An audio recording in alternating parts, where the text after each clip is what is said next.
if I may, I think we can debate a lot of things. I think the point here is that the government is telling us through the president and the vice president and Levitt putting I Stand With ICE on all of the socials that they can kill us at any time and they can get away with it. Oh, good Lord. And I think if we interfere with them while they're disappearing people off the street, if we don't like them kidnapping our neighbors, if we don't like them building concentration camps, if we film them while they're doing it, we can't do anything about it. Because this is no longer the land of the free. And if you do something about it, they will lie about you. They will lie about who you were. And this is the point that they're trying to make right now. We have this map that shows how the U.S. would be divided in the event of an emergency, if we can pull that up there. There it is. So this is how the U.S. will be divided into districts. You see 10 of them there. This is according to the National Emergency Center establishment. Can you describe what this map is? What exactly does that mean? I mean, it doesn't really make sense in terms of states as we know them. What is this classification system? What are the purposes? It doesn't look like the map that you and I saw in elementary school. Not at all. Effectively, the U.S. has been cordoned off into these different districts, and so these new emergency centers will be spread out throughout the United States in most of these eventually, and it gives FEMA and the Department of Homeland Security jurisdiction over what goes on in these places during a time of emergency. Okay, I want to go into what, because this act does make some specific examples, some exclusions, set some limitations, I should say.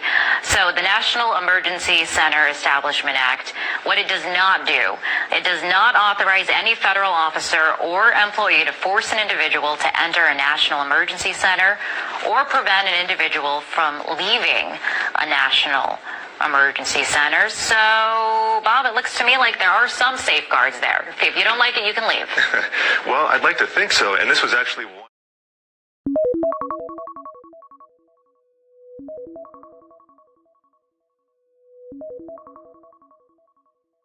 The other things that was changed in this new version of the bill, they added this. But if you read what they're saying, federal officer or federal employee, that doesn't cover members of the military. And since these are going to be installed in decommissioned and existing military bases, you're going to have people from the military there. So I would think they will have people, namely in the military, who would be able to force people to stay there or prevent them from leaving if that is what they want to do. Now, for civil liberty advocates like yourself and others like you that are worried that this could be a precursor to government overreach, what would satisfy what would make you more comfortable with this piece of legislation, I guess? Do you think that the language in it should be clarified, that it's not so vague so that it could be interpreted and abused? Ideally, it would be withdrawn, but if I were forced to live with it, I would want the restrictions on keeping people in there to extend to the military and, in fact, to anybody, not let the states or even local governments have that ability. Okay. Bob, so we're talking about emergencies, we're talking about disasters, we're talking about chaotic situations where some order hopefully the goal there is to be established.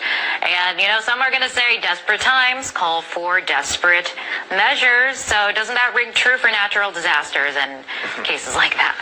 What do desperate people in the government do in those situations?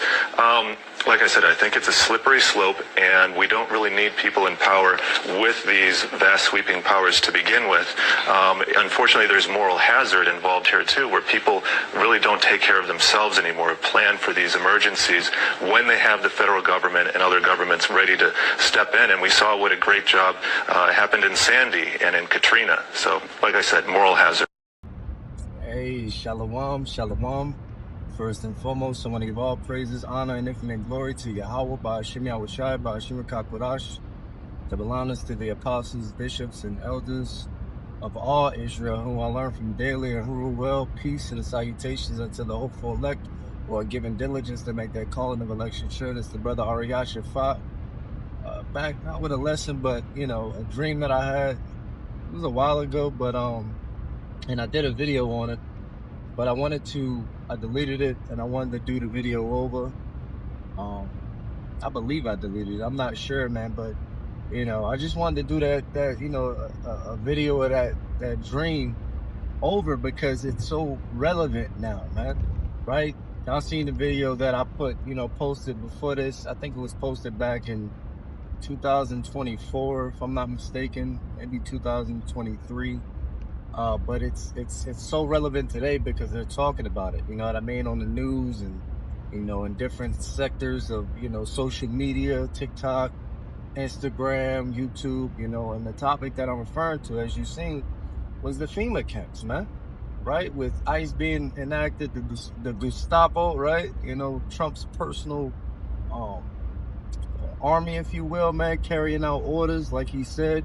I did a video earlier today in reference to, the Department of Homeland Security, pretty much, Stephen Miller. He might not be the Department of Homeland Security. He might be. It doesn't matter. He pretty much told the ICE agents that you have complete immunity, man, to do your job in the way that you see fit, no matter who, what, when, where, or why says anything, man. So if let's just say a congressman tries to prevent them from taking a person that they would deem as a illegal alien, right, or a wanted fugitive, right, because that's what they consider you if you're in this country illegally, right? So you'd be considered a wanted fugitive, right? So if they deem you that, then you have federal immunity, qualified immunity. Oh, it's more than qualified immunity. It's like complete, immunity to act as you see fit, as long as you get that damn job done, man. Right? So I think that's so relevant today. The dream that I had is so relevant today because ultimately, man, everybody feels it. We see it. Something big is about to go down. Right? We can say that without prejudice, man. Something big is about to go down. Everybody feels it, man, right? So once that situation happens, the chaos ensues, man, and we know that what? Order out of chaos, man. That's their motto, right? So once that chaos breaks out and all hell start breaking loose, man, they're gonna let that shit run rampant until you people are begging for normalcy, right? And when you start begging for that, man, and that's when they're gonna bring in that order. All right, y'all want things to go back to normal? All right, we gonna have to tighten up on shit, all right? We gonna have to tighten up on the leash, man. Troops in every city, man, every fucking corner in every city, strapped up, shooting anybody that's causing any type of, violence or any type of drama, if you will, man. Bang, one right to the kisser, if you will, man. Pow, straight to the moon, man. But I say all that to say that the dream that I had was in reference to the FEMA camps, man, and the FEMA regions, right? And that's what that video was going into, the FEMA regions and how they're going to be able to completely act, in their own best interest and not in the best interest of the citizens or in the best interest of, they're going to act in the best interest of who's ever in control, which we believe, that bad man, to be Trump, if you will, man, right? I forgot the saying, but he's going to be that guy, man, that brings everything in. So in my dream, in these FEMA camps, I had a vision or a dream that pretty much the home base or the operational centers, right? The not the FOB, but the operation centers where they conduct, everything pretty much as far as like logistically and where where most of the prisoners are going to be at and things like that. In my dream, the operational centers, right, or the main camps are going to be at Amazon facilities, man. Right? These Amazon warehouses, man. Because if you see how they're built, right? If you've ever been into an Amazon warehouse, right? There's different levels to that shit, right? On the bottom level, there's like a conveyor belt with all the boxes coming in. I compare that to what? Right? I compare that to, people, being brought in on those prison buses or those prison 18-wheelers with, as cargo, right? Docking to the fucking, the dock, or backing into the dock, opening up the door, and then pushing the people out, right? And then pretty much being herded like cattle on these conveyor belts, and maybe being tagged and whatever, whatever they're gonna do to them on those conveyor belts, whether they stamp they, not stamp their forehead, but they get their chips or whatever and shit, shit like that. or they get, you know, rinsed down and they get put in their jumpsuits and shit like that. The next few levels is where the prisons would be, essentially, man. Which on those levels is like, if you look at the back of the, you know, behind the stone centers and shit, there's like robots, right? They're like moving around the items and shit that were brought in from, you know, the trucks after they've been taking out the boxes and shit. The items are like stowed, and then a robot takes the items that are stowed in these containers and they're moving them around back there, herding them all around and shit, and placing them in their specific order, right? So that's where, you know, and it's gated off. Like, it's a fucking gate. Like, if you decided to put like a gate on it and actually close it and lock it, which a lot of them are, that's where the people would be in prison. You know what I'm saying? But, you know, I say all that to just give you a breakdown of the Amazon warehouse, man. Like, it's literally like, it's almost like, you know, designed to be like a mass incarceration center, right? But back to my vision, right? So in the vision, I was like, I wasn't amongst the population. I was just floating there watching. Like, I was, you know, in spiritual form and just watching this shit go down.